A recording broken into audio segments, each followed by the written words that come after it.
याचना नहीं, अब रन होगा। जी हाँ दोस्तों, हम बात कर रहे हैं एक्सट्रीमिस्ट एरा अर्थात उग्रवादी काल की, क्योंकि उदारवादियों के अनुनय विनय की नीति ने ब्रिटिश सरकार पे कोई खास प्रभाव नहीं डाला। ब्रिटिश सरकार शासन में अपनी मनमानी कर रहे थे।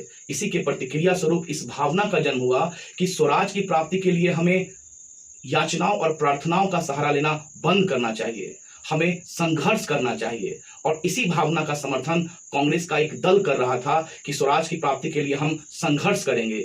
इसलिए इस दल को उग्रवादी दल अर्थात एक्सट्रीमिस्ट कहा गया। यह समय था 1905 से 1919 के बीच का, इसलिए इसे हम एक्सट्रीमिस्ट एरा अर्थात उग्रवादी काल भी कहते हैं।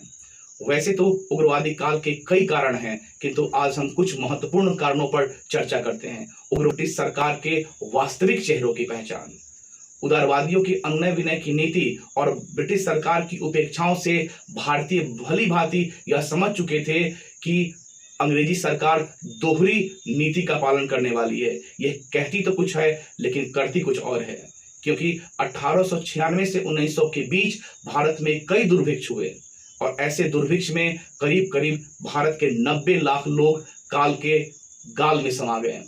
लेकिन अंग्रेजी सरकार इसकी सदैव उपेक्षा करती रही है। इसी कारण भारतीयों में एक आक्रोश था कि अब वे उदारवादियों की तरह अनुनय विनय की नीति नहीं, किंतु उग्रवादियों की तरह अपनी बात को बोल्डली रखेंगे और संघर्ष से अपनी बात को मनवाएंगे। दूसरा कारण हम देखते हैं भारत में बढ़ता पश्चिमीकरण।